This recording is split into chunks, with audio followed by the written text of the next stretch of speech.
Miss Lamont, the principal's compliments, and would you kindly rejoin the trustees in the senior common room? Thank you.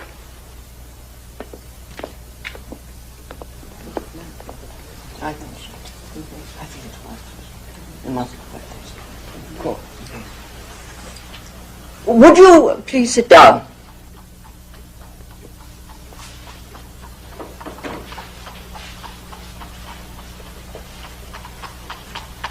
We are pleased to inform you, Miss Lamont, that we are able to offer you the position of Vice Principal to this college. Oh, but surely... Yes. I'm afraid there must be some misunderstanding. The position that I applied for was that of principal. No, there is no misunderstanding. Certainly I intend to retire shortly as principal, and there is no doubt that you are academically qualified to succeed me. But I am most concerned that my successor here should follow me in spirit as well as in the title. And these qualifications are more difficult to assess. My fellow trustees, therefore, have suggested that you might consent to accompany me on a visit I'm making next week to Paris. Well, in that way we would become better acquainted. And I should then be in a position to advise you on the acceptability of the board's offer. I see. Yes, I see. Very well.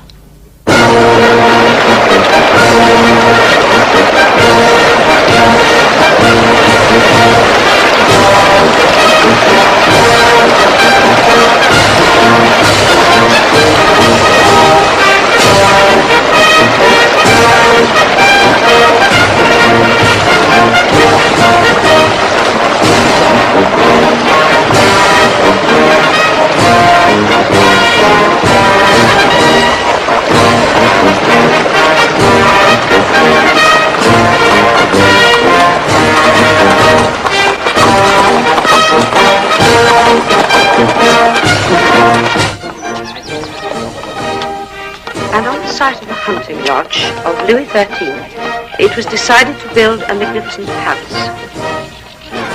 Versailles has been called the greatest palace of France. It's too hot to listen to all that. Oh, dear. Very good, Miss Morison. Oh, dear. Oh, dear. Oh,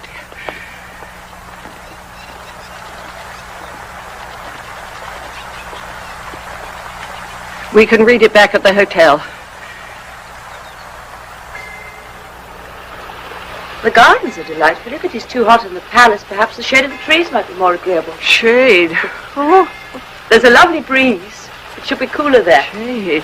Yes, yes. Oh, que j'aime ce pays.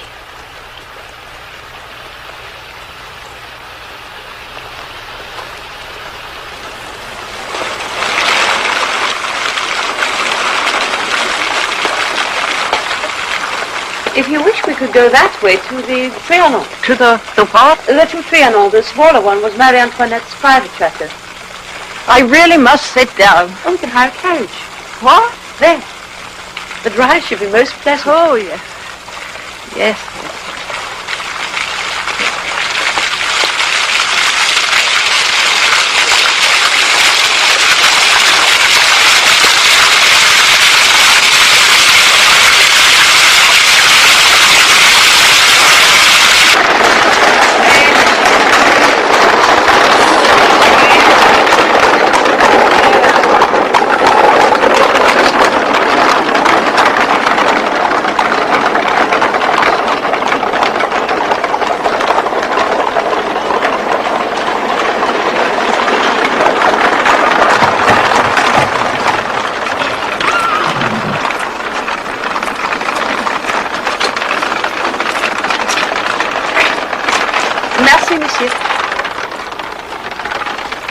Miss Lamont, did you say there were two Trianon? Yes, indeed, and the little one is said to be quite charming. Thank you. Where is it?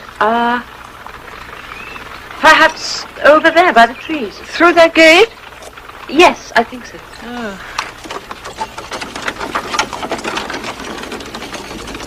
I see no reason why the number of students we admit should not increase to 80 within 2 years. 80. Does the college have sufficient accommodation? Oh, certainly. Certainly we do. A present complement of what, 60? No, 61. Hardly strains our resources. And you will recall that the plans for the new hall of residence are well advanced. Within 2 years, the college will be positively palatial. A far cry from the conditions I had lived in with the jury. I can tell you.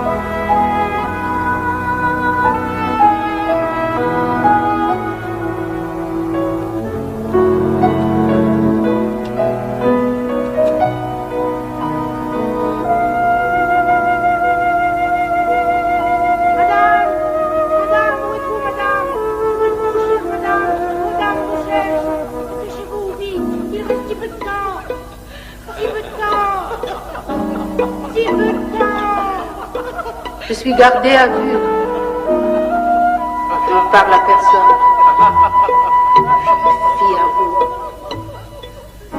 Je viendrai. Je viendrai. Je viendrai.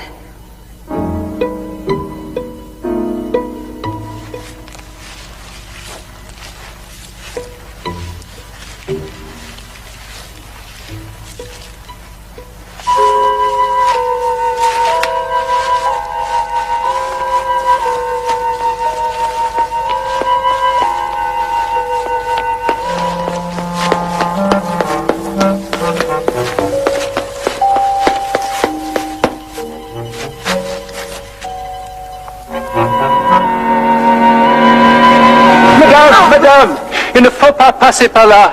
Par ici, cherchez la maison. Là, là.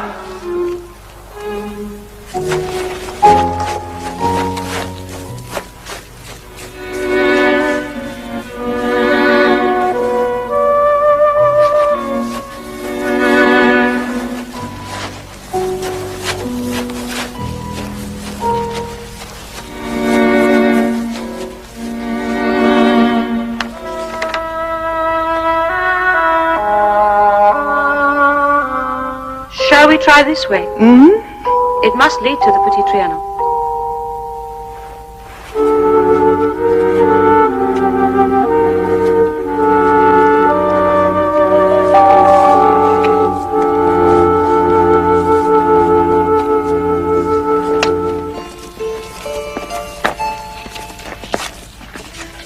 Excusez-moi, monsieur, c'est bien la route pour le Petit Trianon?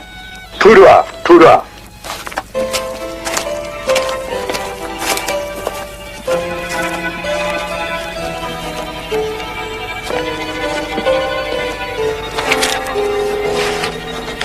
Ce 13 août 1773. What did he say? This way. Il m'a embrassé avec bien de tendresse en m'appelant sa chère fille.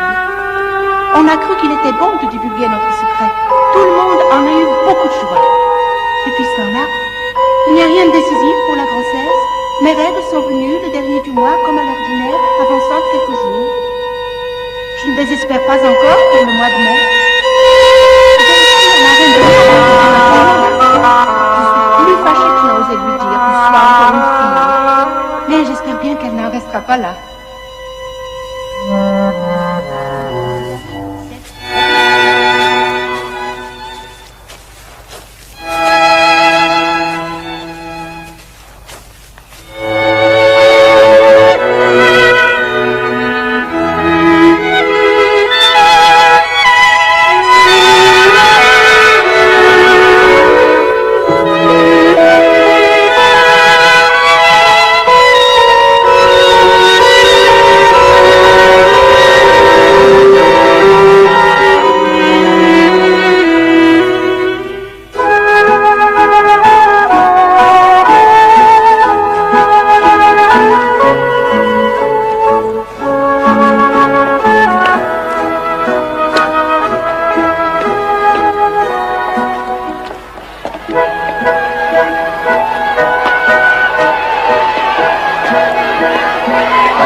Madame, s'il vous plaît, c'est défendu de passer par ici. Passez par la cour d'honneur.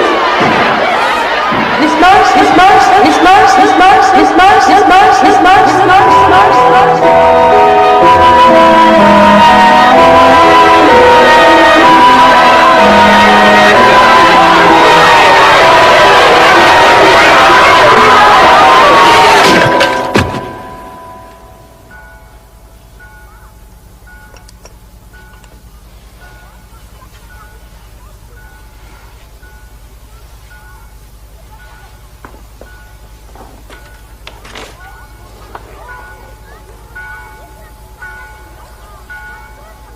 Who do you suppose they were? Those people. At the Petit Trianon? Yes. I thought perhaps there was to be a fancy dress parade or tableau vivant. But the impression, the strange changes of atmosphere, the sense of evil. The heat. Though they wore such heavy clothing.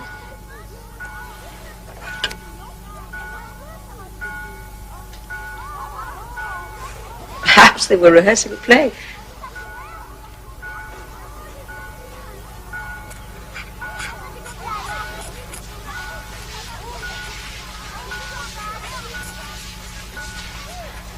I'll post your letters for you, Miss Morison, when you've finished.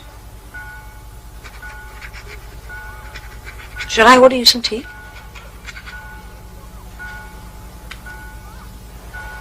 And you saw the cottage? The woman holding the jug, and the young girl with her arm extended. Yes. Now, why did they not move? It's that evil-looking man by the temple. And the woman sketching. What woman? By the steps of the Petit Trianon. I saw no one there. She was in full dress. She was wearing full 18th century dress, sketching. She held out her work to look, like that. And then she turned and looked at us. Miss Lamont, we passed right by her. We could have touched her. She was as close to us as you are to me now. Oh, yes, of course.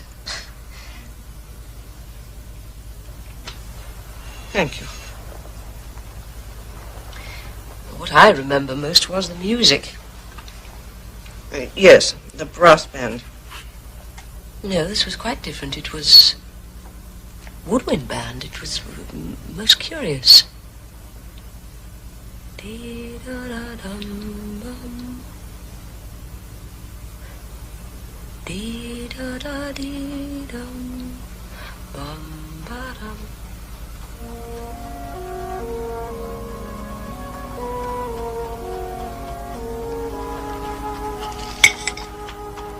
I think we should write separate accounts of our experience this afternoon, just as we remember it. Surely it is enough to discuss it. That is the one thing we must not do. No.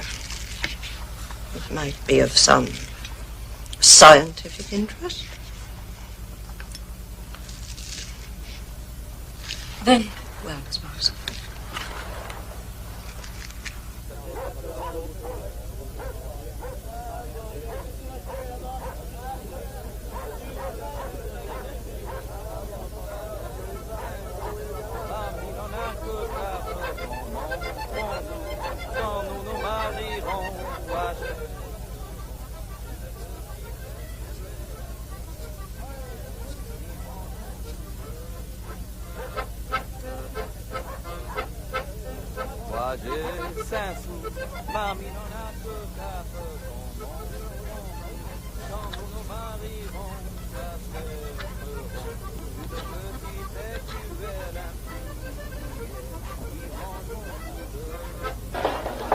Okay.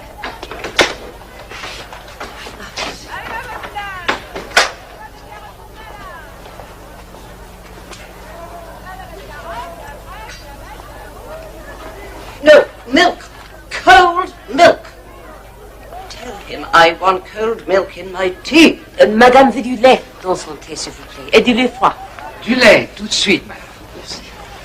I asked for cold milk in my tea every morning in this wretched hotel. He said that he would bring it immediately. I understood that. You don't mention the sketching woman. I did not see her. Last night, you agree? I was wrong to agree. But surely it is of importance that we saw different things. I, for instance, saw the plough, which you did not. Now, I find this of particular interest. Our route, on which our sketch maps do agree, does not appear in Baedeker. What? Our paths do not appear in the printed version at all. Look, quite different. Or perhaps Baedeker is out of date, or we were mistaken. Or what other reason could there be? I've no idea. Oh, thank you.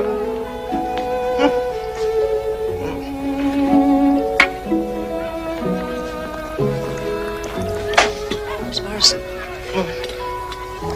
I do not think that we should pursue this any further. Indeed, and why not? I feel that it is a case of confused evidence, probably due to the heat. Any other explanation could be thought unchristian.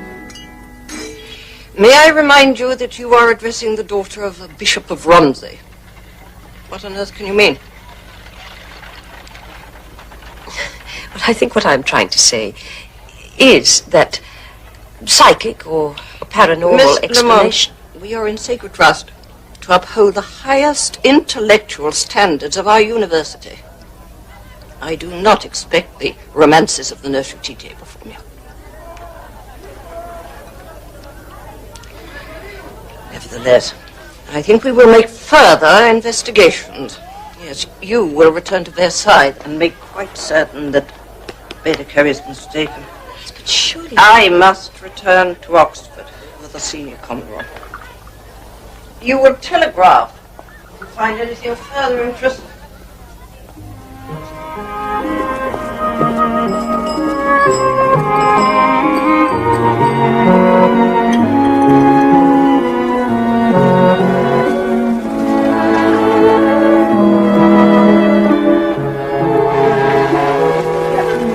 Dated for a week. Miss Muir failed to attend morning prayers on the 10th without excuse and was fined 2 shillings. Lady Rose Taylor was fined 1 6 for failing to wear a hat while bicycling on Beaumont Street. Miss Walker fined 5 shillings for using inappropriate language to a fellow student at the breakfast table. This catalogue of infamy took place in the final week of last term. Yes, please. Oxford must regard us as a bevy of harpies and loose women. May I remind those responsible for discipline once again that whilst our petition to join the university proper is being considered, we shall be subject to the most rigorous scrutiny.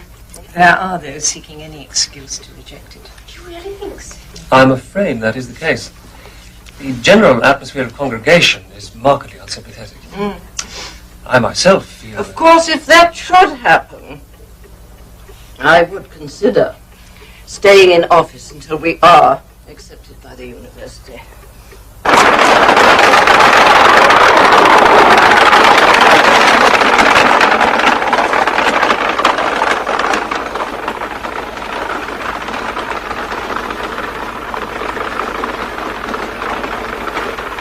I'm happy to report that Miss Lamont seems to me an excellent female and worthy to follow me as principal of St. Gilbert's. And I'm sure we're most grateful to Mr. Hodgson for bringing her availability to our attention. We should not otherwise have known of her existence. Thank you, Mr. Hodgson. Principal, we have always discussed a period of overlap. What? Of handing over of office. Too soon to discuss all that, you know.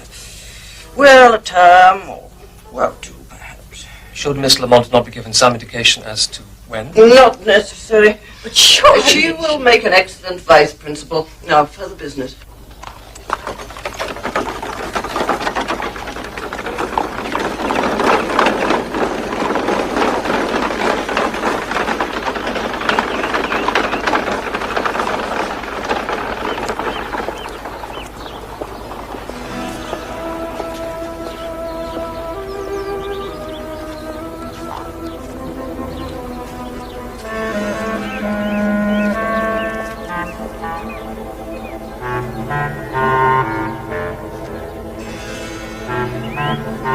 It seems to me quite clear that on the day we saw those strange people, we were either mistaken as to the route we took, or we followed paths which it is no longer possible to follow.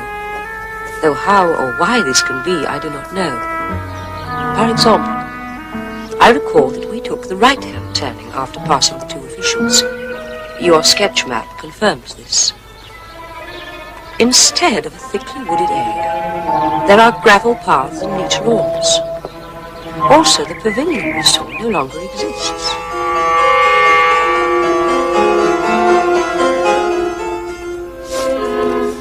Another example. The door to the chapel from which that young man appeared is nailed up, and it has not been possible to use it, I am informed, for over a century.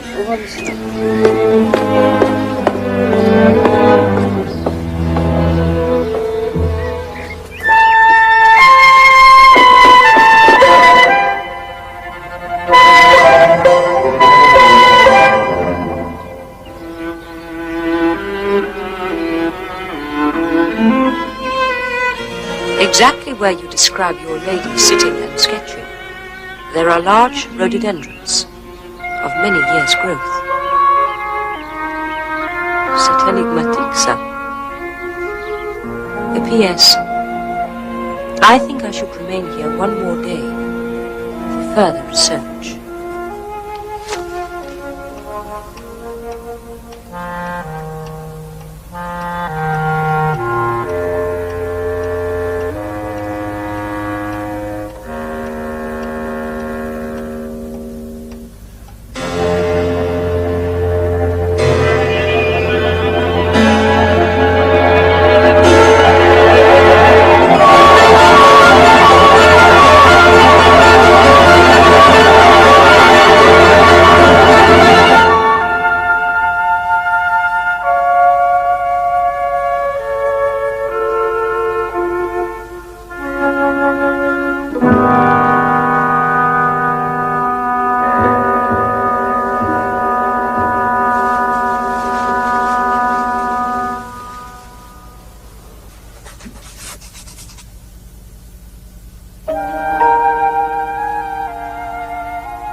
Only for the day when the university would finally embrace us as a college equal to the men's colleges, when Lord Kavanagh himself would confer our charter, and we would become, at last, part of the most venerable seat of learning in the empire.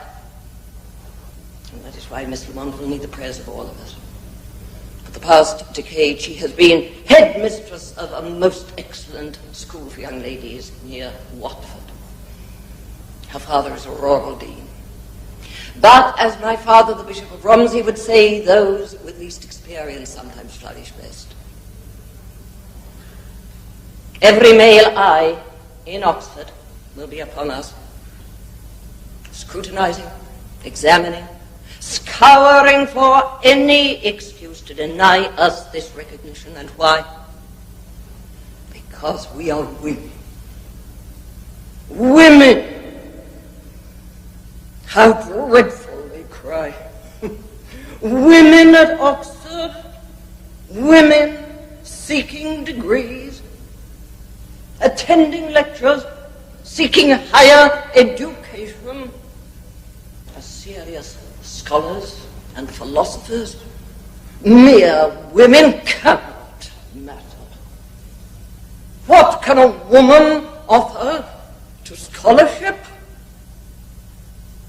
But we do matter. We do matter, ladies. We do. Then I went to the offices of the Superintendent of Works at Versailles. He was positive that there had been no play or tableau vivant, or indeed anything of that nature on the day that we were there. Cinematograph filming? Nothing. and there is the strictest control of such things. I also inquired about the green uniforms of those two officials that we saw. You mean gardeners? Surely they were officials. Gardeners. Whatever they were. He emphatically denied their existence. And when I insisted that two men in long green coats had directed us in the gardens, he said it was impossible. Green had been one of the colours of the old royal liveries, long since discarded.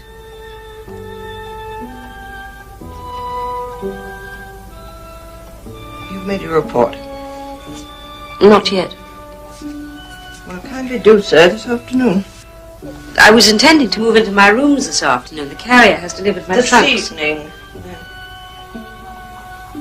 I may be going out this evening. Out for a walk? A walk? What do you mean a walk? With whom? Just a walk, Miss Morison. I shall write my reports as well.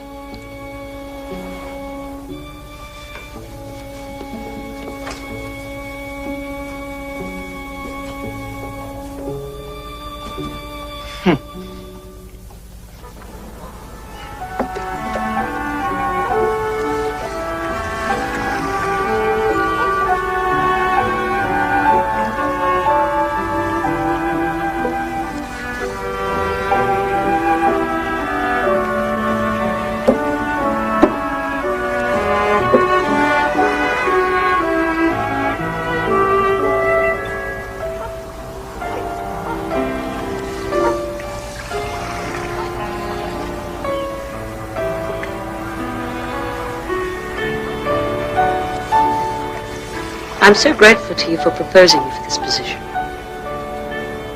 It's a ghastly mistake, of course. But I don't care. When I moved out of your father's parish, it was intended to be a complete break. Dear Oliver. No, stop. Please stop it. You know how foolish I become.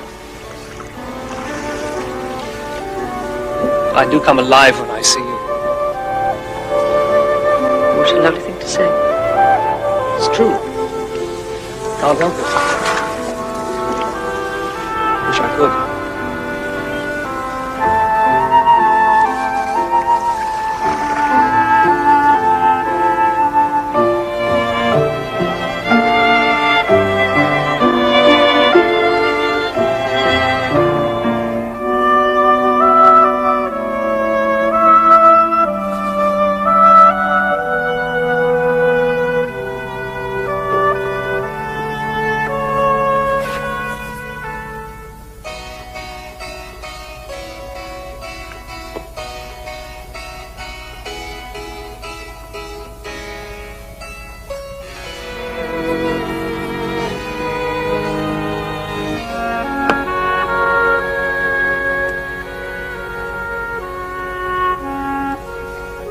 Tell me more about Miss Morison. She's basically uneducated. What she learnt was largely picked up from her brother's tutors and from listening to her father. You know who he was, I assume. Could anyone not know? She got the job here centuries ago when St. Gilbert's was simply a hall of residence. All they needed was a woman of impeccable Christian uprightness to run it. But over the years, it's changed into an academic institution in its own right. I think she feels inadequate as a result. And counters this by her continual domineering and bullying. I suspect she's quite different underneath. How clever of you to have worked it all out.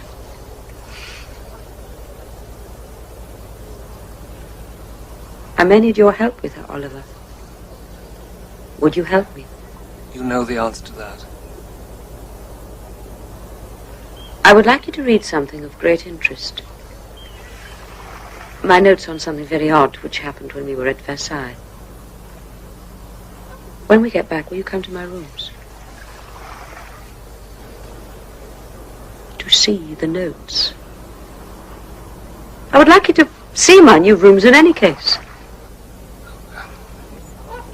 Just you and I. But would it be proper? Oliver. No.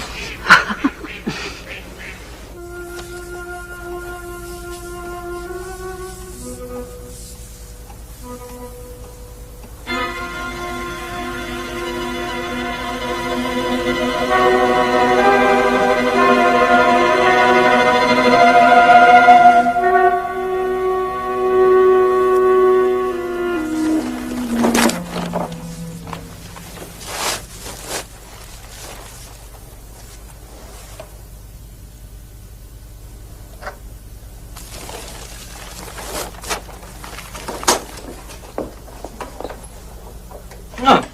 Have you replied to the secretary's letter confirming your appointment? With my acceptance, yes. So it is now a legal contract. I assume so. And you have no further reason to agree with me, if in fact you do not.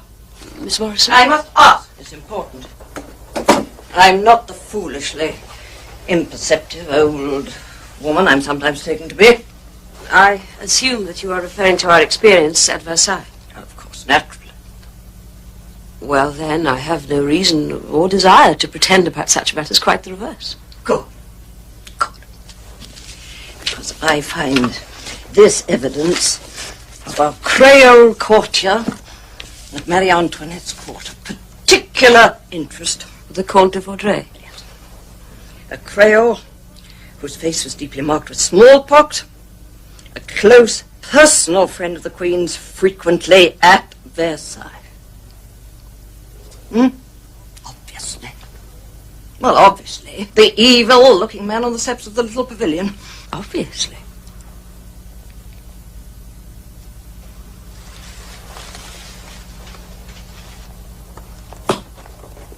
I think, Miss Lamont, we had better be quite frank with one another. Now, I would like to know your opinion of the psychic.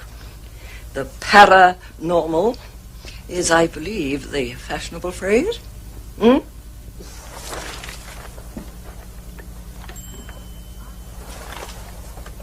I have never had a psychic experience.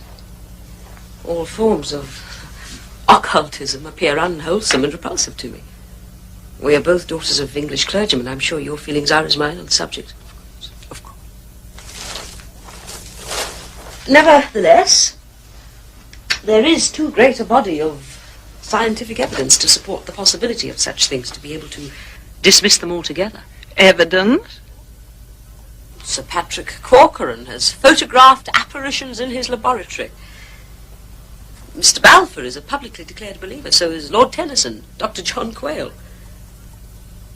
My own position is one of acute scepticism. As a churchwoman? Naturally, as a churchwoman. And as a scholar? As a scholar, Miss Morison. Now, what science lacked, or what it has always lacked, is a perfectly documented example of a psychic manifestation set down in precise detail by scholarly observers. Indeed. Such a paper would be of immense value to learning, an academic event of the first importance. It might even help refute Darwin.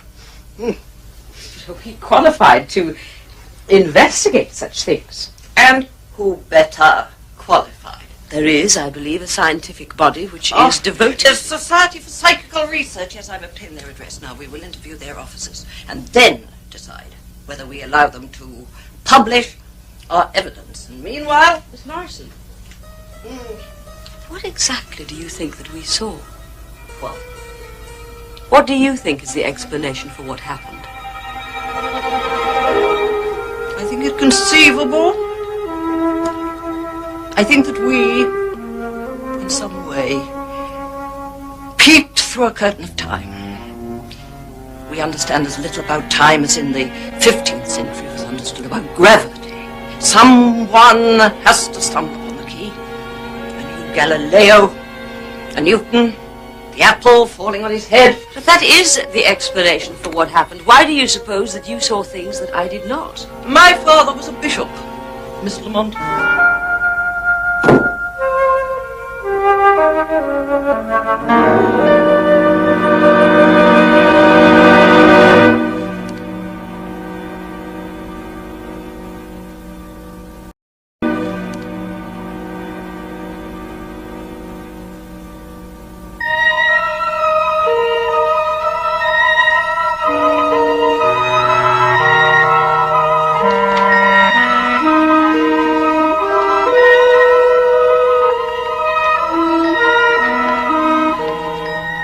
Francis, I think you must drop this. What? Miss Morison has no idea of what constitutes scientific evidence. Your case would be ridiculed. Yes, but... There would be a scandal. it would inevitably reach the ears of congregation, which would then reject your application to join the university, on the grounds that both principal and vice principal were unbalanced.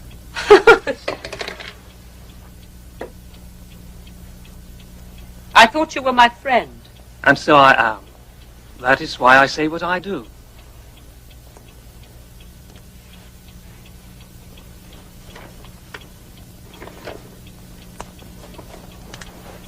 What exactly did Miss Morison say in the senior common room about when she intended to retire?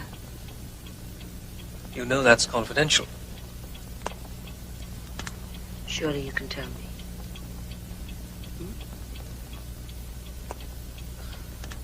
You're putting me in a very difficult position.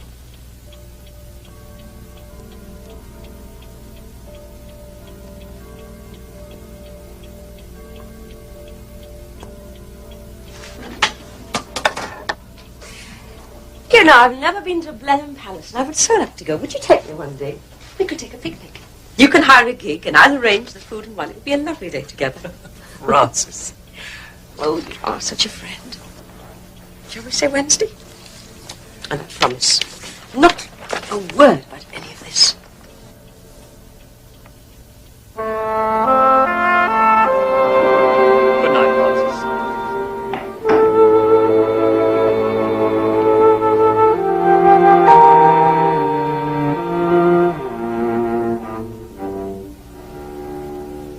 Is it true that your retirement could be delayed? Almost unlikely. But possible? Well, under certain circumstances, it would be unfair of me to hand over total responsibility to you until the status of the college has been resolved. Where will you live when you retire? Oh, I've taken rooms in Charlbury Road. That's quite near. Oh, 2 minutes walk. I should like to think that you would feel you could call in and consult me on any problems. Thank you. Of course, I shall look in here from time to time to assist wherever I can. Oh, good. By the way, I should like to return to Watford for a day next week, if you don't mind. The school is making me a farewell present. Oh, how gratifying. Which day? Wednesday. Wednesday. Oh, dear. Is that inconvenient? Well, I had a letter this morning from the Society for Psychical Research, and Wednesday is the day they suggest that we might meet. Well, in that case, I could easily postpone the presentation. Really, it would be no trouble. My dear, I wouldn't hear of it.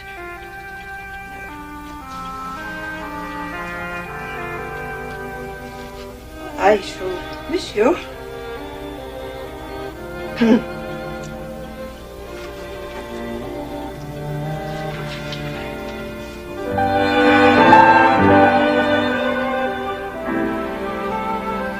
Of course, she can be a frightful bully. I think she's a very lonely woman, in need of Christian affection. She's certainly in need of something. She tolerates me as visiting chaplain solely because only a man can give communion. Otherwise, I'd not be allowed near the place. If she had her way, all men would walk around ringing a bell and crying unclean.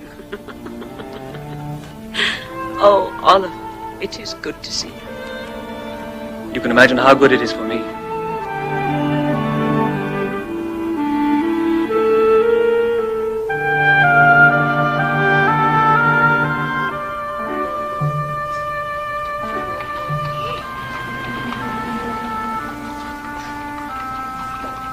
Miss Morison, how very good of you to come. My name is Cecilia Hadley. I am the Society's research officer. I was expecting the secretary. Mr. Arthur. Mr. Arthur sends his apologies.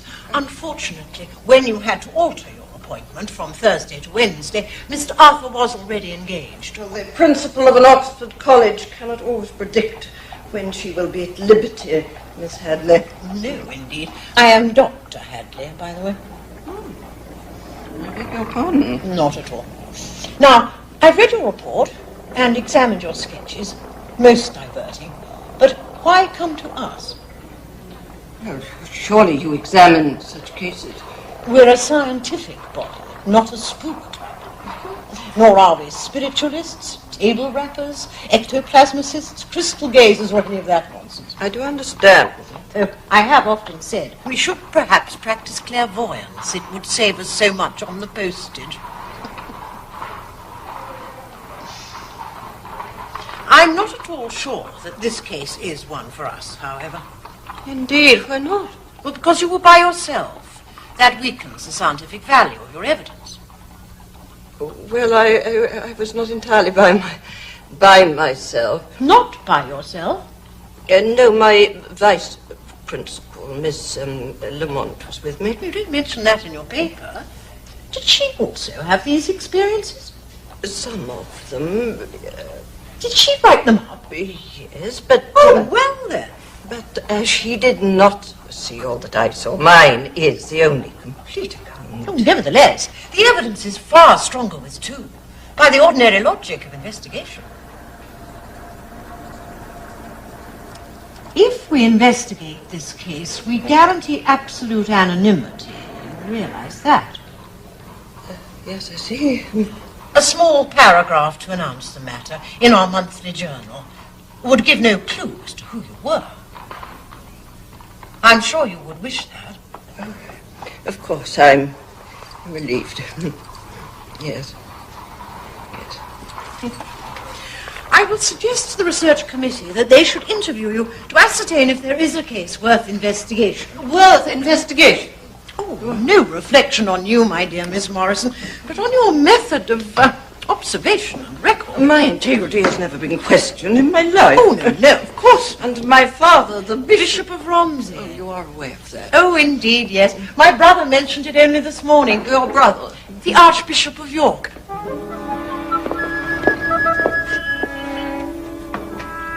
The air of Arcadia is more rarefied, more delicate, and we instinctively feel we are nearing its end. That's very good. Very good, Alice. Excellent. Tell me, have you read Dies Fleece? No, Miss Lamont. Take my copy and take great care of it.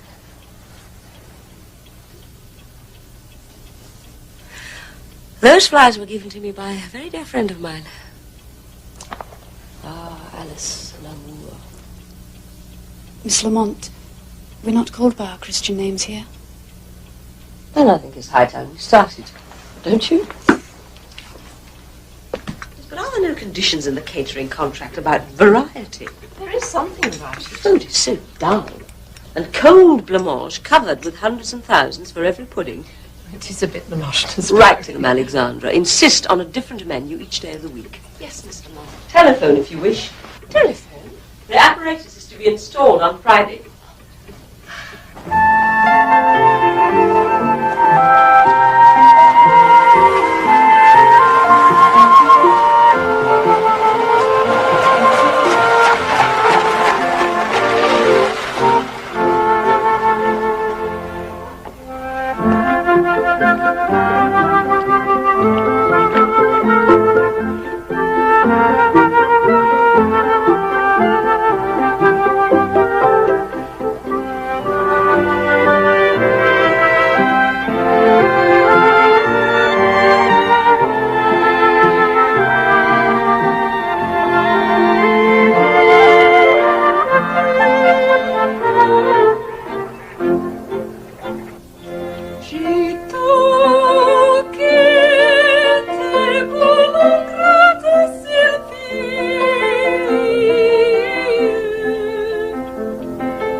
I would like to speak to you alone, if you please. Yes, of course. Thank you, everyone. We will continue another time.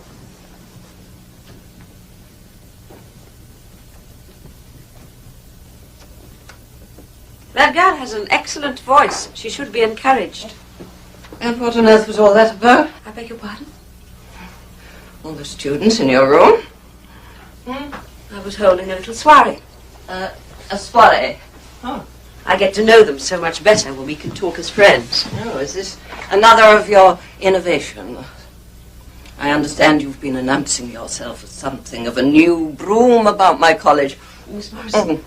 Perhaps you are dissatisfied with the way this establishment has been run for the last 20 years. If I am to be principal here... You are vice principal. Vice principal. My appointment is to succeed you as principal. An appointment which can easily be rescinded. But that's not for you to say, is it? I beg your pardon. I was appointed by the academic board, and only they can remove me. Which I would think highly likely after the way you've begun. Where were you, may one ask, at 11:30 this morning? I was engaged in whatever my At time... 11:30 you were engaged to hold a tutorial with Miss Fish. But Miss Fish informs me that you cancelled it without explanation. And at 11:30 you were observed in the Botanic Gardens in the company of Mr. Hodgson. Arm in arm with Mr. Hodgson. And talking to Mr. Hodgson in a manner which can only be described as intimate. May one inquire if you are in the habit of meeting him? I would have thought that was entirely my business. Then you would be wrong. You are vice principal, and he is visiting chaplain, and your intimacies took place in public. Mr. Hodgson was one of my father's best-loved curates. Best loved. So what more natural than we should meet and talk? Sneaking off on your secret I was assignation. not sneaking. At 11:30 you engaged to hold a tutorial with Miss Fish. Reported us? I beg your pardon. Was it Miss Fish who observed Oliver and me in the Botanic Gardens? Oliver? Yes, Oliver. He is an old friend, and I call him Oliver. Even worse than I thought. Did Miss Fish report? I am not prepared to discuss Miss Fish.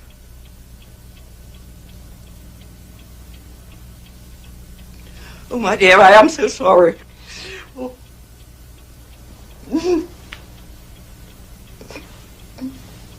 My dear, Is there anything else? dear, I am so sorry.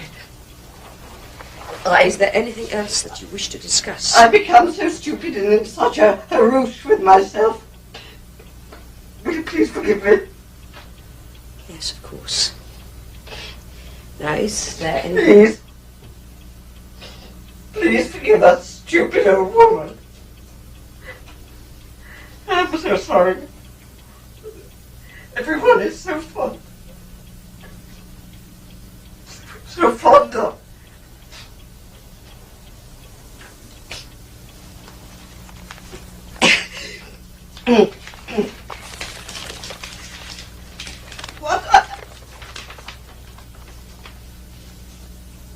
What I actually came to say was that I have had another letter from the Society for Psychical Research from Dr. Hadley. She writes, if it is convenient, the research committee will materialize at St. Gilbert's College at 3 o'clock on Sunday afternoon.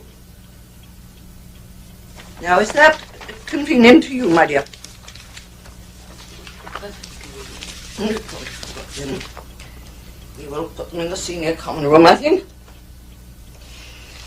I should like to tell you what Oliver said to me. Oh, it has nothing whatever to do with me. It is important. Please, I don't want to hear. It has nothing whatever to do with me. He has been to Versailles.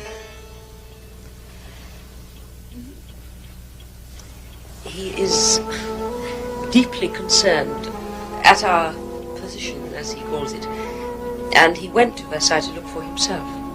You told him about our experiences? Yes.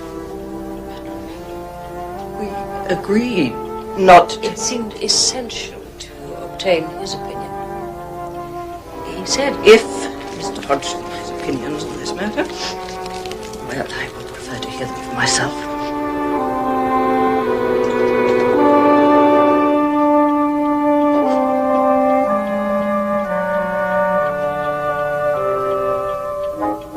I think there is a perfectly rational solution. On your first visit, you took one path, and on Miss Lamont's second visit, she took another. You saw nothing but buildings and scenery that in fact exist, and the persons you saw were such gardeners and tourists as may be seen about the Petit Trianon at any time. The heat confused you. Your kiosk, or pavilion, is in fact a building known as the Belvedere. And the little bridge you crossed is the Pont du Rocher. Here. And you think that we did not consider that? You considered it? We considered it, and we rejected it. It left far too much unexplained. Yes, I agree it does not explain everything, but...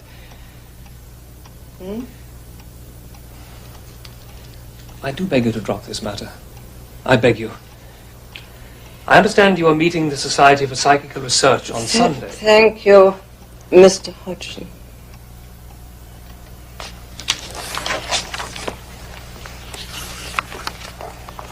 Miss Morison, you are getting yourselves into a position from which there is no retreat.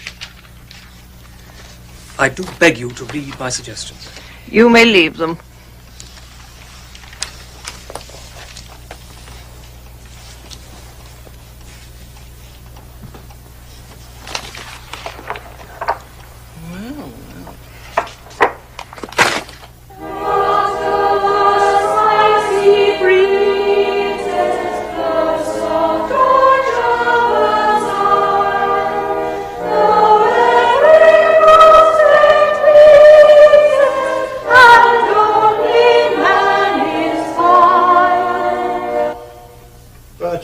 Discuss it before writing your separate accounts. Briefly. You discussed detail. We discovered that I had seen things that Miss Lamont had not. But we wrote our accounts and drew our maps quite independently. And your sketches and watercolours? Done immediately. Within the hour? No, but not the same day. In the evening. What, 3 hours later? 4? About 4 hours. About 4 hours delay made no difference. My memory was entirely clear. I do not doubt it.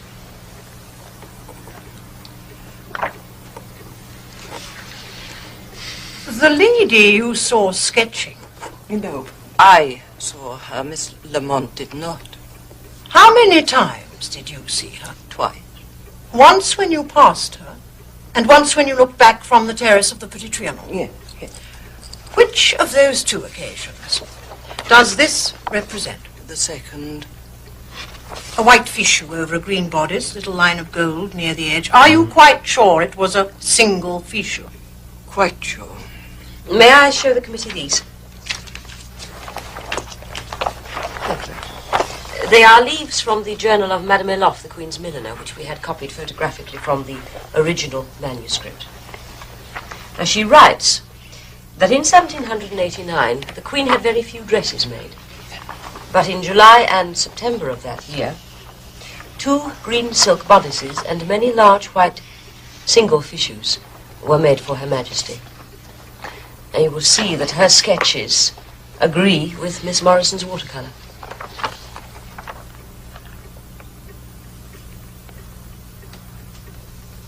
You had never seen these? No, never. What is your knowledge of French history? I'm afraid poor, Dr. Quayle. The fichu is different to this one. This is the Queen in a similar dress, in a rare print by Roubiliac. I have the fichu as I saw it. It's not exactly a close likeness of Marie Antoinette. Not a familiar likeness, no. What do you mean? Wertmüller's portrait of the Queen was unpopular at court because it did not idealize Marie Antoinette like so many other paintings. In fact, it had the merit of the most perfect likeness to her.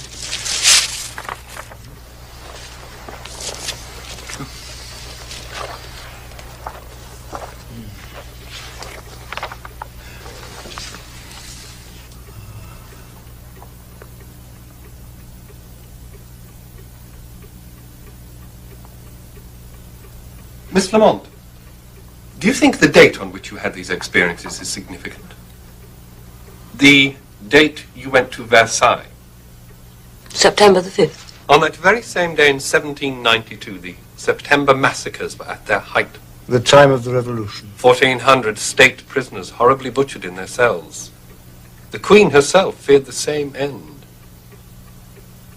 You didn't know? No. But what we saw was nothing like such things. But violent convulsions of that type have been known to produce curious echoes of a psychic nature to those sensitive to them. Not necessarily of the events themselves. And what we saw did have an incoherence about it. A disjointed effect. The idea of echo. As if we had somehow entered into someone's imperfect memory of those events. Perhaps Marie Antoinette's own memory, as she remembered it.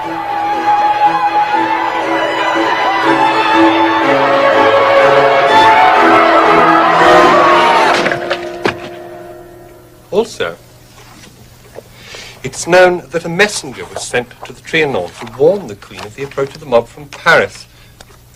She wished to walk back to the palace by the most direct route, but the messenger begged her not to, saying, "Non, madame, il ne faut pas passer par là. Par ici chercher la maison." Exactly what your running man, as you call him, said to you. Yes.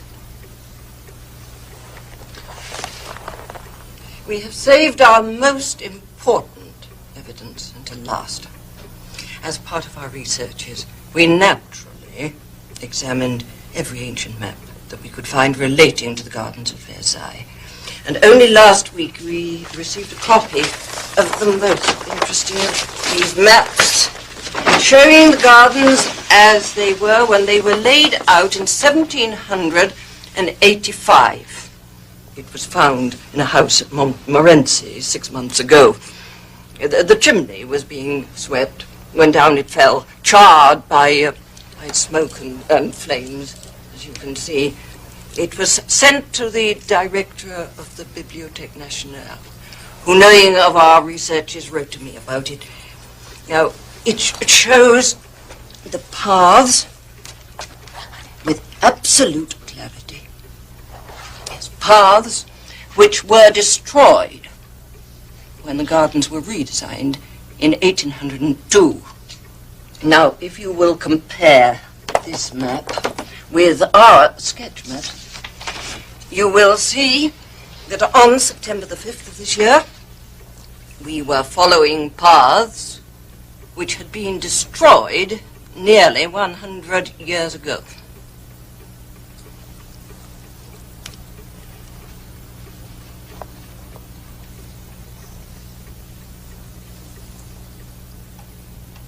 I'm very sorry.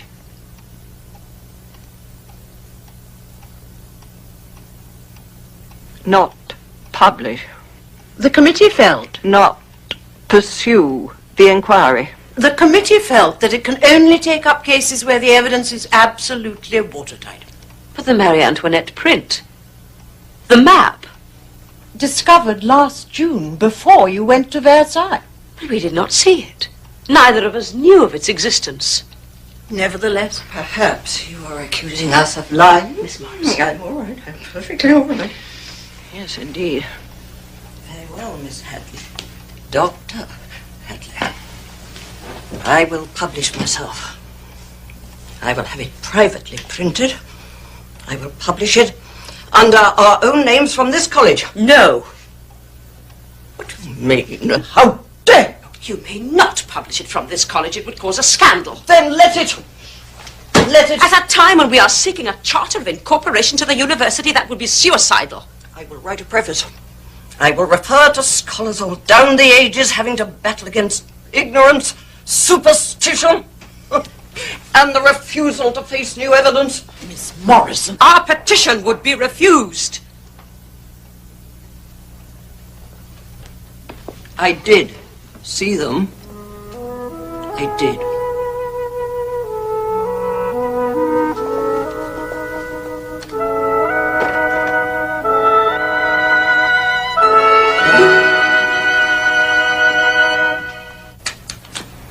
And all down the ages, brave men have defied the world.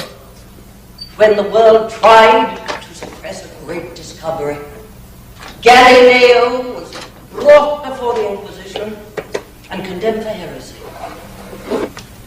because he asserted that the world was round. Such ignorance, such barbarity, though partly excusable, of course, because they were Roman Catholics. Martin Luther was very nearly burned at the stake for asserting truths that every Englishwoman knows to be plain common sense.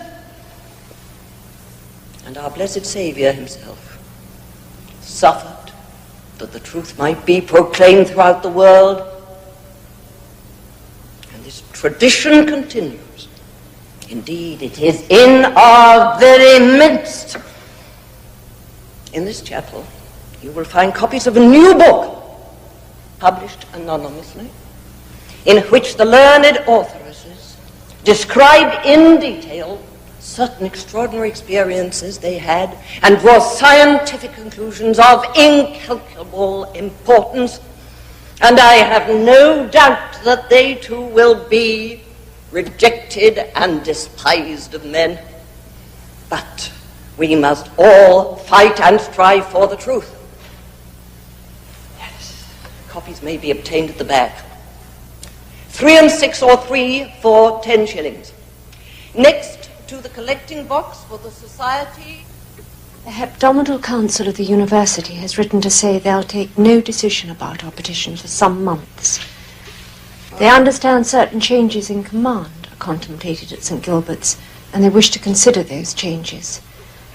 They would also like to know more about the new research the college is said to be undertaking, as reported in the popular press. Thank you.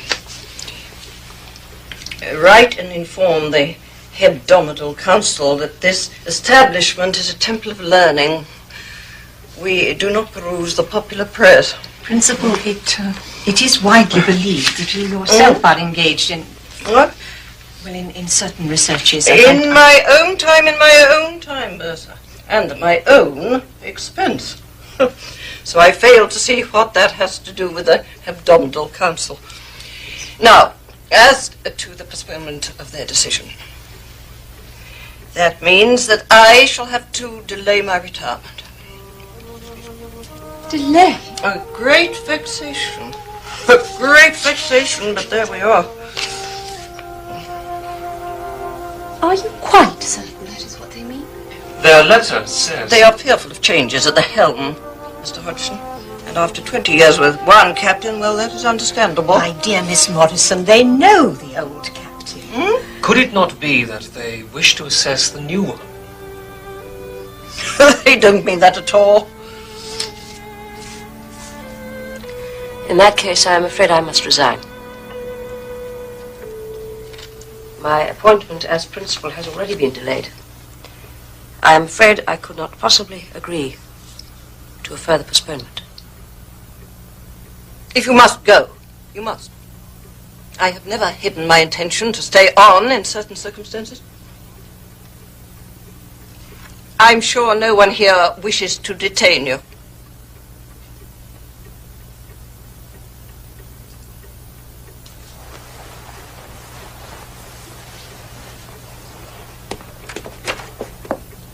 Would you excuse me, please?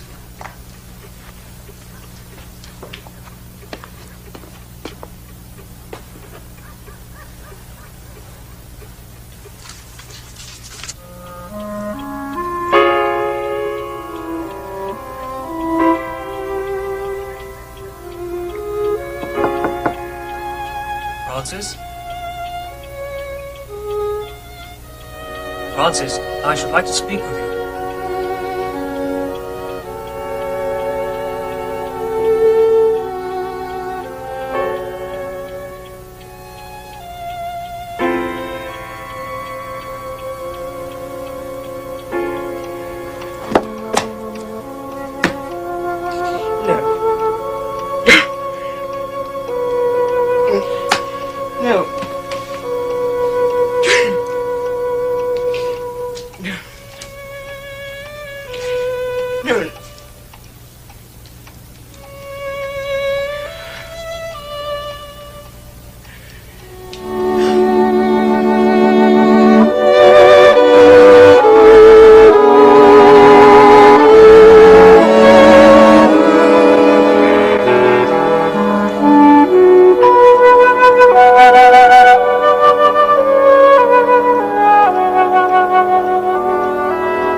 We would like to put a certain proposal to you. We feel that your researches could be of immense importance to science, and we would be honoured if you would allow the college to finance further work along these lines. Indeed. Provided that you allowed yourself sufficient time for the preparation of anything so important. Provided, in fact, that I step down from the principalship. Oh, my dear, it would be a step up. If this work is as important as we all believe it to be, you could become the college's first fellow and a scholar of European repute. How much more an achievement that would be than mere administration. And what a crown to your career. I could stay in constant touch. We would provide your new rooms in Charlbury Road with a telephone and a full-time research secretary and a substantial endowment.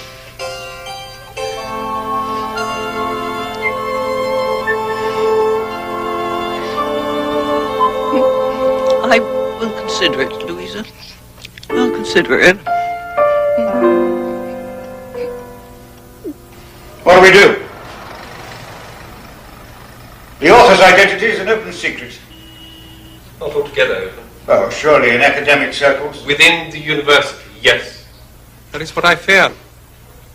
The society must publicly state its position on the book. There is virtually a direct challenge to us to do so.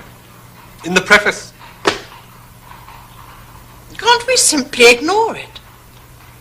If we do, we could be accused of prevarication over one of the best publicized examples of exactly what we set out to investigate. But they're not reliable witnesses, and the conclusions they draw are ridiculous. Winning over academic opinion to our value as a scientific body is of the utmost importance. We shall have to reply. A review, then? Yes. Perhaps Dr. Hadley would care to draft a review, which the council should all approve, then publish it quickly.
Authoresses refer to documents and research material which they might have seen prior to their visit to Versailles.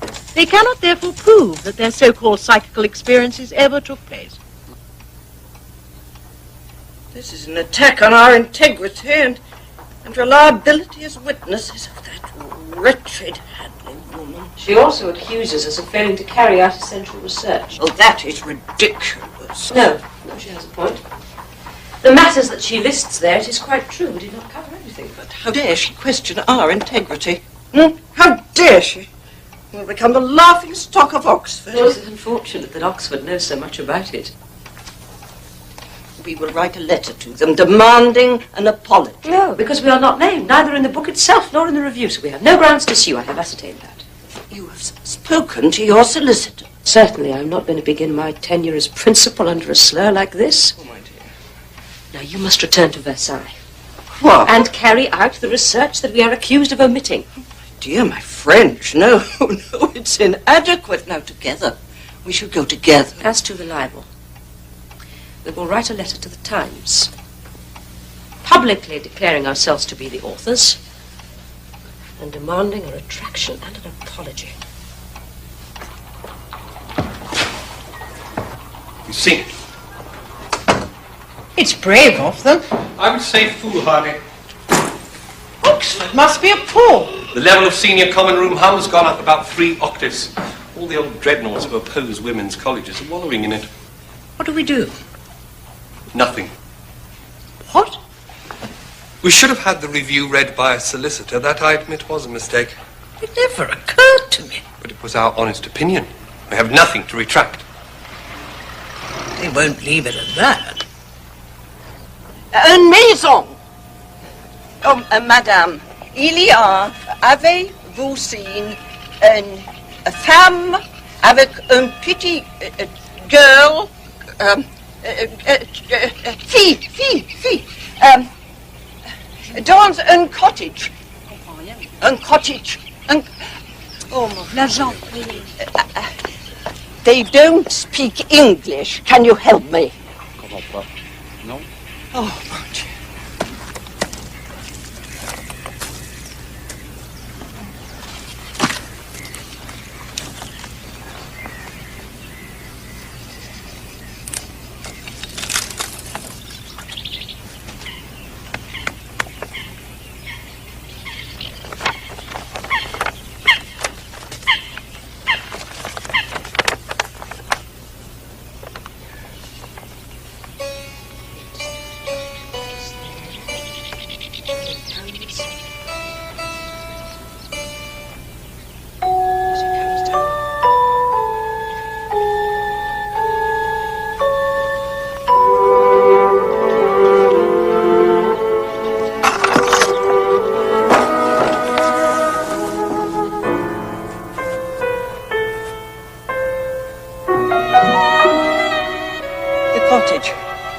The woman with the child.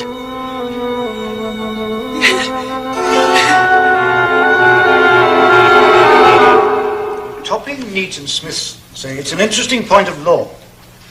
Our review names no one. And if the two ladies had not subsequently invited trouble by coming into the open, there would have been no writ. Do they think we have a case? Well, they do, yes. They say we should fight on 2 grounds. First, that they're blowing the whole thing up out of all proportion. De minimis non curat lex. Yes, and secondly, that the words complained of were not actually defamatory when our review appeared. Because nobody knew officially they were responsible. Although it was common knowledge in Oxford. Yes. It's a curious point. So, what are our alternatives? Either to withdraw, apologize and pay their costs, Costs? or defend the action. Dragging us through the law court. The scandal would be immense. But if we back away... Then we lose all probity in the eyes of the academic world.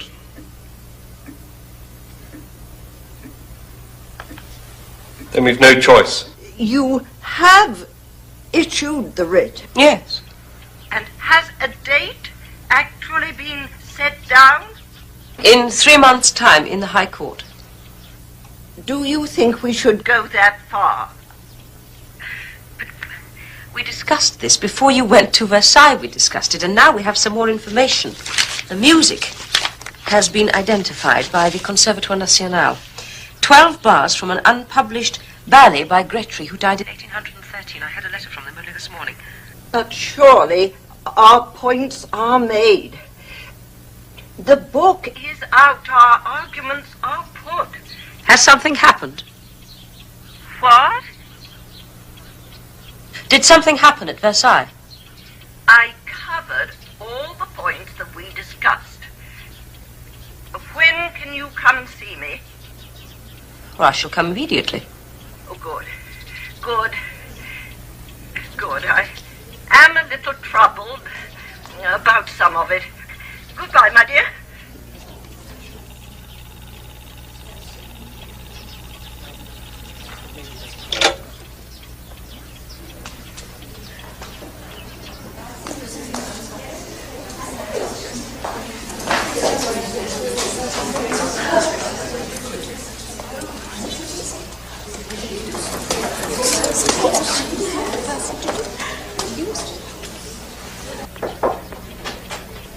The senior staff wonder if you realize that we have newspaper reporters at the very gates of the college. They're even accosting the girls as they go out. Call the police. The police? I have no right. We have been working for a mission to the university for 20 years, and in one term you have destroyed everything. Anything that I have done has been done entirely as a private citizen. The only chance that now remains for our petition is for you to withdraw your High Court action. The only chance. No. Principal, we have applied to the Chancellor, Lord Kavanagh, about this. He has no jurisdiction. I am afraid he has. He can investigate anything he chooses in the affairs of a college which has applied for incorporation. Then let him. I wonder if I might speak alone with you for a moment.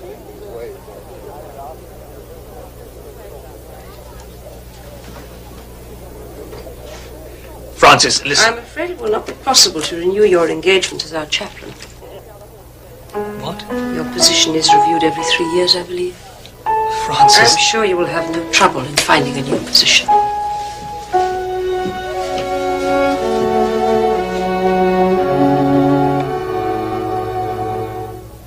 Now, the one important thing is to keep our nerve. That is the one important thing. Now, Lord Kavanagh will interview us both, together and separately. But I am no longer principal. You're still deeply involved in the affairs of the college. I think that he will try everything he can to get us to retract.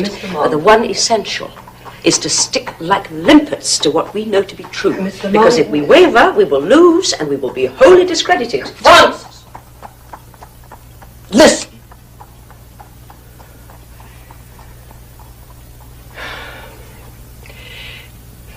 There is a man who lives at Versailles, the Comte de Montesquieu, who's oh, my friend. His house is on the boundaries of the palace gardens. He has access to them. There is a gate from his garden into. Now he is an exquisite, a degenerate. It is his custom to hold tableaux vivants of his male friends, and some of them, oh heavens, they dress up as women. Now, I don't understand these things, but they dress up in all sorts of peculiar clothes. Now, there was to have been a public performance for charity the week after our visit. A week after, yes. Might there not have been rehearsals? I spoke to the superintendent of works himself. About performances? And rehearsals. He said that there were definitely no rehearsals. Yes, but as there is a gate direct from his garden into the palace, I know it does not fit all the facts, but who would believe us now?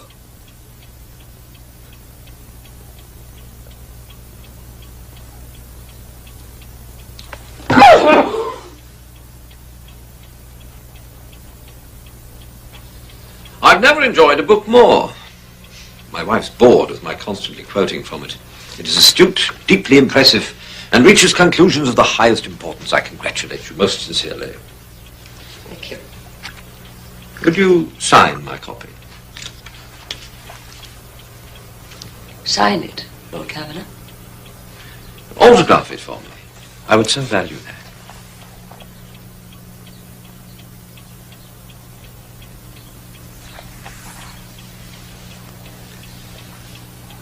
Tell me, have you had any experiences of this nature before?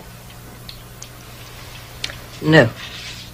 No psychic manifestation, no ghostly voices? I don't believe in them. Really?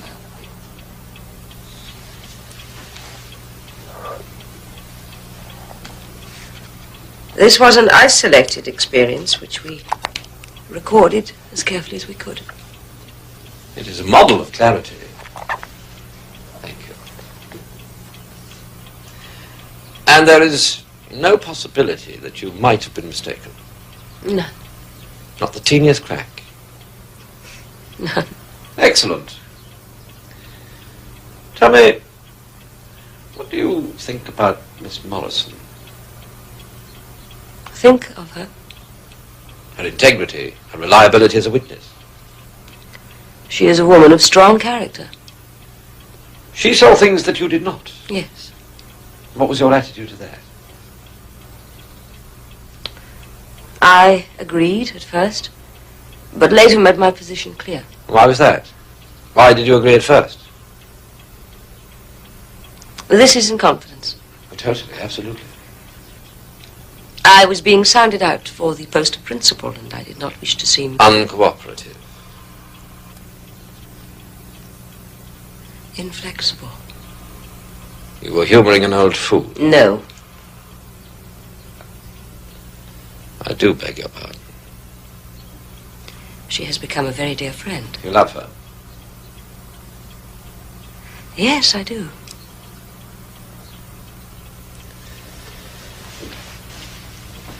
You're a very ambitious woman, are you not? As you're a very ambitious man. Yes, but I don't see ghosts. But if you had...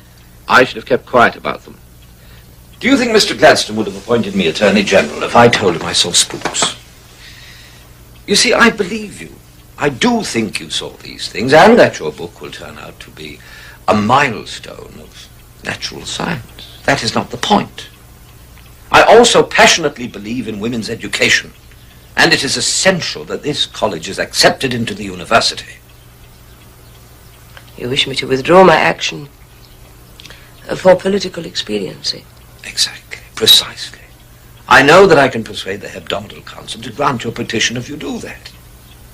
Remember, I'm on your side. Together we must defeat these old dreadnoughts who wish to obstruct us. For the sake of all intelligent women. This is not a matter of truthfulness, but of strategy. Come now, withdraw it.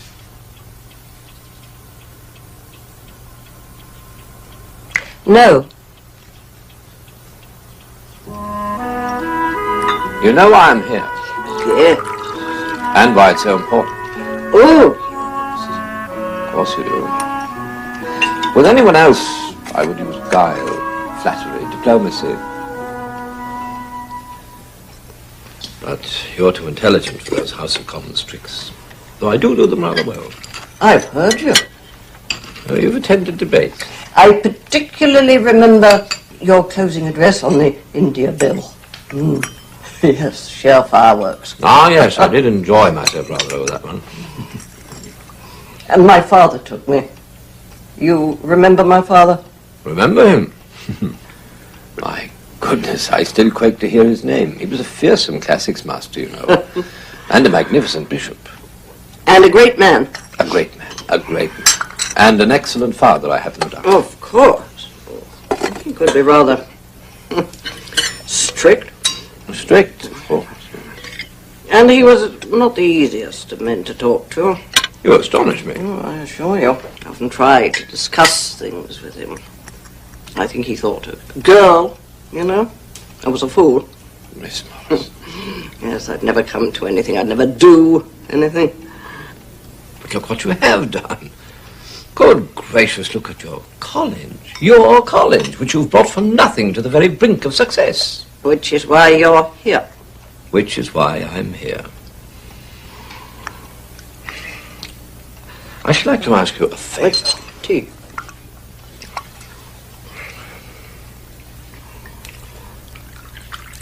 I would like the honor of writing a preface to the second edition of your book. Good heaven. Well, if your father were alive, that would make him think again, wouldn't it? Yes, it would. But then the whole climate of opinion about women's capabilities is changing. Within our lifetime, we shall have women doctors, women barristers, women in Parliament. You think so? I have no doubt. Provided those responsible play their cards correctly at this stage. No. I'm talking about strategy, Miss Morison. Simple politics. I ask only one thing. Drop my High Court action? Yes. No. Do you realize that you are obstructing not just your own lives and careers, but those of all the students in your charge? Do you comprehend with what obloquy and detestation your names will be held if you persist? You are asking us to lie. Don't be childish! To pretend it did not happen. I am asking you to do something magnificent, for which your names will be blessed forevermore.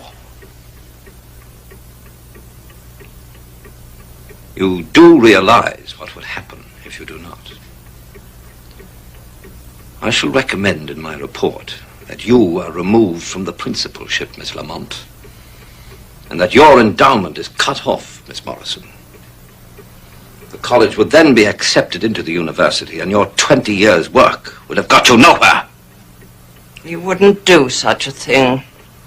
These hands have signed so many death warrants, I cannot number them. Do you think that they would hesitate to remove two foolish women who are obstructing so much? I ask you, the last time, withdraw your case.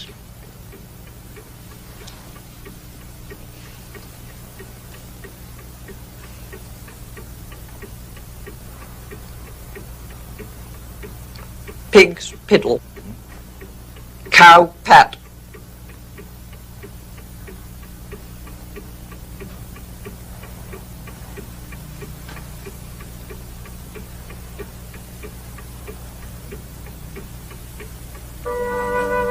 The Chancellor of the University, having been invited by a majority of senior staff at St. Gilbert's to adjudicate on certain matters pertaining to the future of the college, greatly regrets that he must make the following findings and recommendations. The research grant and other facilities extended to Miss E.P. Morison should be terminated forthwith, and Miss F.L. Lamont removed from the principalship immediately. The Chancellor is further of opinion that no obstacle will then stand in the way of acceptance of St. Gilbert's College by the Hebdomadal Council to full membership of the university.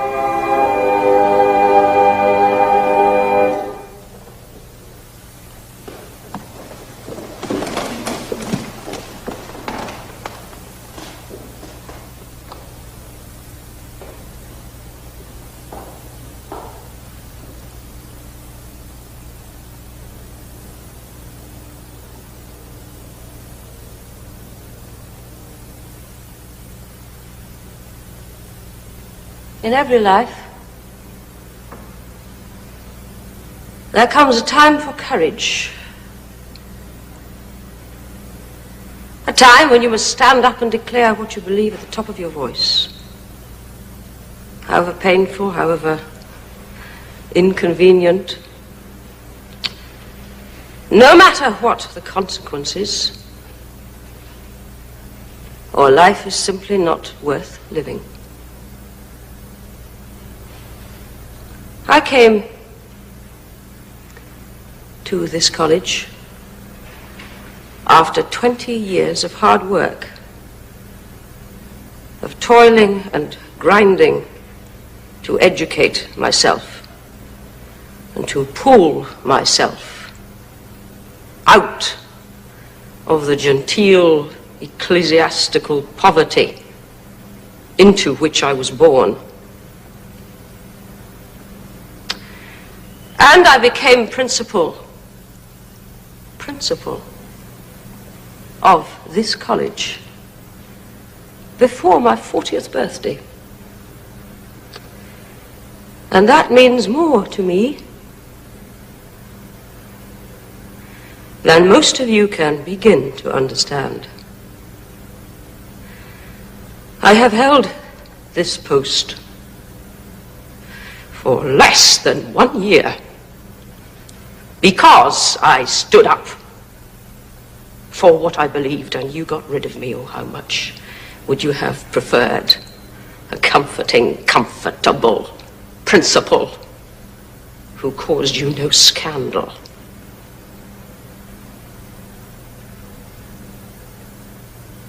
This is my farewell sermon. And sermons should impart a thought and leave a message which will give strength and vision to those who follow. Do I have such a message as I leave this place? Oh, yes, I do, a very clear one. I'm worth more than a lot of you put together.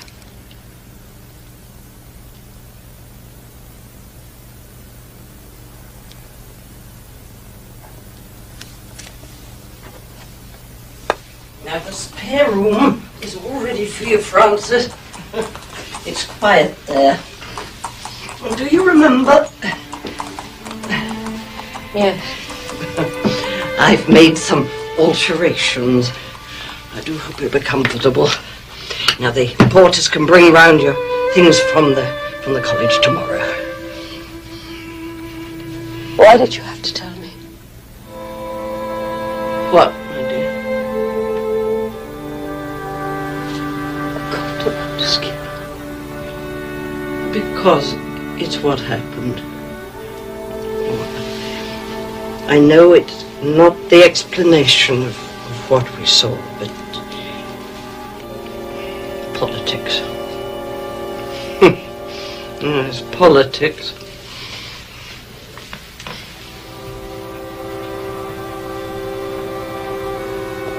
I'm going to have a little lie down, Elizabeth, then. I'm so tired.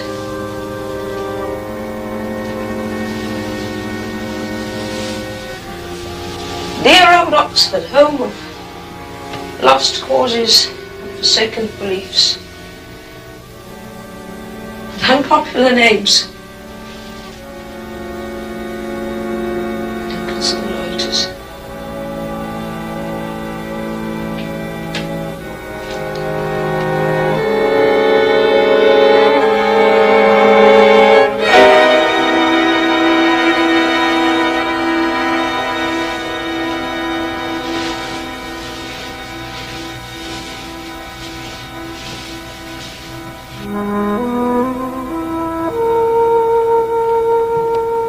I'll bring you up a cup of tea later.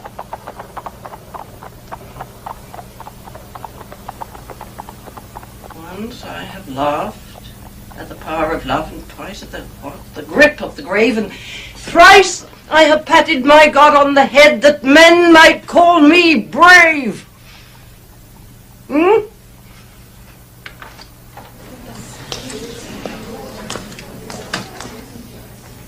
The Society for Psychical Research have dropped their case. Yes? Well, they say it was costing them too much. Miss Lamont is dead. What? Found dead in her bed last night. Miss Lamont dead?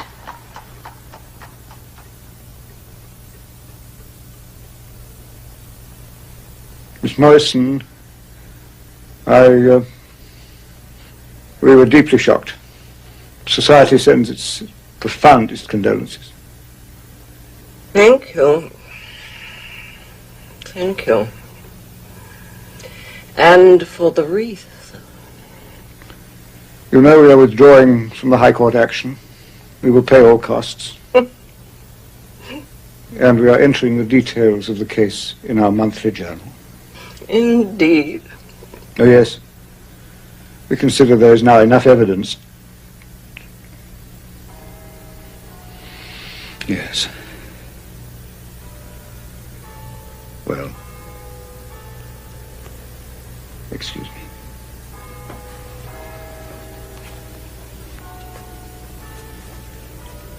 Sir Patrick. Yes?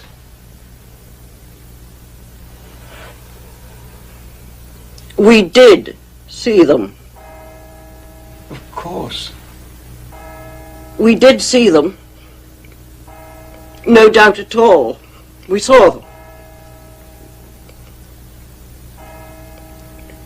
We did see them very well.